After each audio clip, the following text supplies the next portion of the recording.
Meu nome é André Lima, eu sou colunista do portal Congresso em Foco, acompanhando os temas socioambientais na Câmara dos Deputados e no Senado, e coordeno o projeto Radar Clima e Sustentabilidade do Instituto Democracia e Sustentabilidade, IDS. Quero falar hoje para vocês aqui do que aconteceu essa semana, de 9 a 13 de setembro, da pauta socioambiental no Congresso, na Câmara e no Senado. Começando por segunda-feira, dia 9, nós tivemos uma comissão geral de licenciamento ambiental. O que é essa comissão geral? É um momento em que o plenário da Câmara fica inteiramente dedicado a um tema exclusivo, né? E foi nessa segunda-feira, das 15, foi até umas 19 horas, umas 4 horas de debate, mais de 30 palestrantes se manifestaram ao longo de toda a tarde, cientistas, representantes de organizações da sociedade, de órgãos de governo da área ambiental, alguns deputados também. E em grande maioria, é claro que não foi unânime, mas na grande maioria houve muita crítica em relação ao texto atual do deputado Kim Kataguiri. Eu mesmo fiz uma fala também, bastante crítica, no sentido de que o texto, infelizmente, ele retrocede em relação aos mecanismos de controle ambiental. Não vou aprofundar aqui, né? Depois, quem quiser mais informação, a gente vai colocar aí nas nossas redes, tanto no Facebook, no Instagram e no Twitter, um documentozinho com links, com vários desses momentos dessa semana, tá? Só aqui um informe do que aconteceu. Na terça-feira, dia 10 de setembro, nós tivemos uma reunião com o relator, nós, quando eu digo o IDS e alguns parceiros, tivemos uma reunião com o relator da Comissão Mista de Mudança de Clima, que foi instalada na semana passada e que tem como um dos seus propósitos fazer a avaliação dessa situação toda das queimadas e do desmatamento na Amazônia, atribuição dada pelo presidente Alcolumbre do Senado e o presidente Rodrigo Maia da Câmara. Conversamos bastante, tivemos a oportunidade de trazer o cientista Carlos Nobre, que é membro do IPCC, o cientista que está há muitos anos trabalhando essa questão climática no Brasil e fora do Brasil, Paulo Moutinho, do IPAN, Tasso, do MAP Biomas, Tasso Azevedo, trazendo bastante informação e ajudando a orientar o plano de trabalho que foi aprovado no dia seguinte, na quarta-feira, no dia 11 de setembro. Esse relatório foi aprovado. Vai ser interessante acompanhar essa comissão, porque o seu presidente, deputado Zequinha, do Pará, ele é o presidente eleito, mas ele deu sinais de que não acredita que mudança de clima tenha a ver com ações antrópicas, ou seja, leia-se negacionista. E nós temos um relator a fim de fazer um trabalho bem consistente pelo resultado do plano de trabalho que ele apresentou e um presidente que infelizmente parece dar a entender que não acredita em mudança do clima. Então vamos acompanhar essa comissão, porque primeiro a gente tem que garantir que não haja retrocesso mais do que já tem havido, né? E segundo, ver se é possível avançar em alguma coisa consistente, porque o parlamento tem esse dever de fiscalizar o executivo. Na terça-feira ainda, também dia 10, né, no dia 10 de setembro, teve uma reunião de uma subcomissão interessante, que foi formada na Comissão de Meio Ambiente da Câmara, que é a subcomissão agroambiental, que contém como membros parlamentares do campo, né, do agro, da Frente Parlamentar do Agronegócio e da Frente Parlamentar Ambientalista, tentando encontrar caminhos comuns, convergências. Dessa subcomissão já resultou a aprovação do projeto de lei de pagamento por serviços ambientais, um PL que estava na Câmara há mais de 12 anos, desde 2007, e que foi aprovado, agora foi para o Senado. E agora está tendo uma discussão, eu participei da reunião, inclusive coloquei a importância de tentar chegar a um consenso em relação ao Código Florestal, que continua sendo tema de debate no Congresso Nacional. Parece que surgiu aí a possibilidade de se haver um acordo, ou seja, de se aprovar a medida provisória quase que da forma original, apenas alterando o prazo do CAR e do PRA, sem grandes alterações. Vamos ver, continuamos acompanhando para ver se isso de fato vai acontecer. Na quarta-feira, dia 11, nós tivemos vários movimentos, várias ações, várias agendas, uma audiência pública de mineração em terra indígena, tema que parece que está voltando para o parlamento, um tema importante, um tema sensível, porque a nossa Constituição Federal permite mineração em terra indígena, mas determina que haja uma regulamentação pelo Congresso Nacional.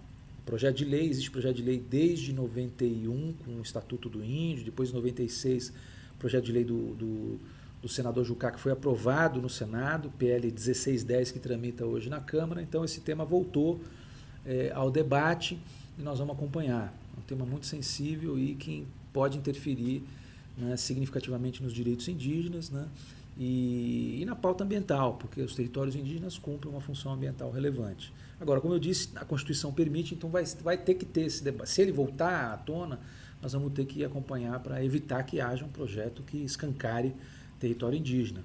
Lembrando que tem a situação de garimpo em terra indígena é muito crítica, né? Garimpo de diamante em Rondônia, garimpo de ouro nos Yanomami, mais de 20 mil garimpeiros nas terras Yanomamis em Roraima. Então é uma situação crítica que merece uma atenção especial e ação concreta para reverter essa situação de total entrega de alguns desses territórios à exploração clandestina, ilegal, predatória, com o uso de mercúrio, de substâncias tóxicas, com desmatamento, com centenas ou milhares de garimpeiros que entram nesses territórios, enfim, importante a gente acompanhar.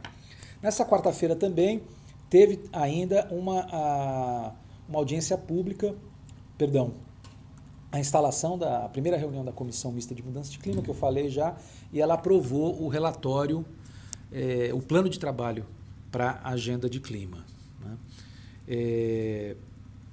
E na quinta-feira nós tivemos a segunda audiência pública da Comissão do Meio Ambiente. Deixa passar essa motoca aqui.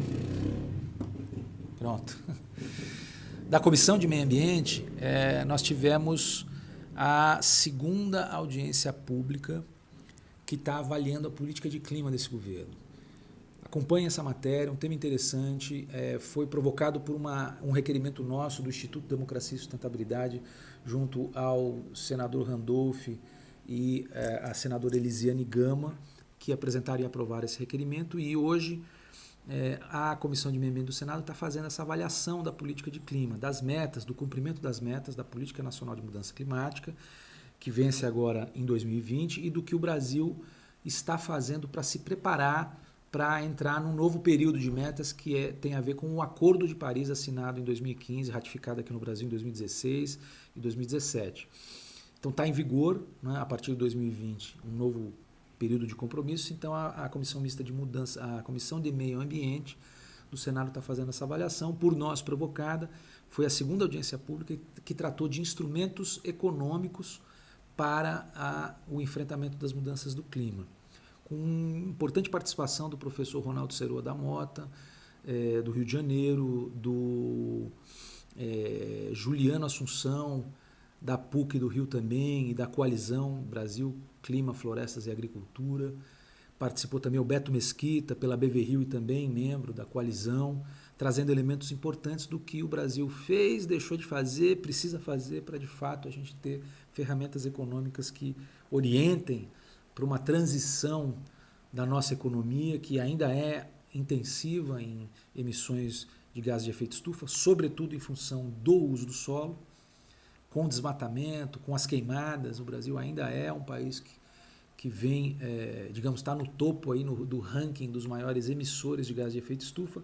A tendência é reduzir essas emissões por mudança do solo, né, desmatamento, queimada e agropecuária, e aumentar do setor industrial, de energia, e, portanto, essa transição vai ser preciso trabalhar não só com mecanismos de controle, com licenciamento ambiental, fiscalização, mas também com indução econômica, com instrumentos como aumentar o crédito para atividades de baixas emissões, ou a chamada economia verde, ter uma política tributária que aumente impostos para atividades altamente emissoras de poluentes e gases de efeito estufa, e que reduza, para incentivar a economia para atividades menos predatórias, como, por exemplo, energia solar, fotovoltaica, atividades agroflorestais, atividades ligadas à biotecnologia, ecoturismo, agroecologia, orgânicos, uma série de atividades econômicas que envolvam mais tecnologia, menos emissões. Isso foi bastante avaliado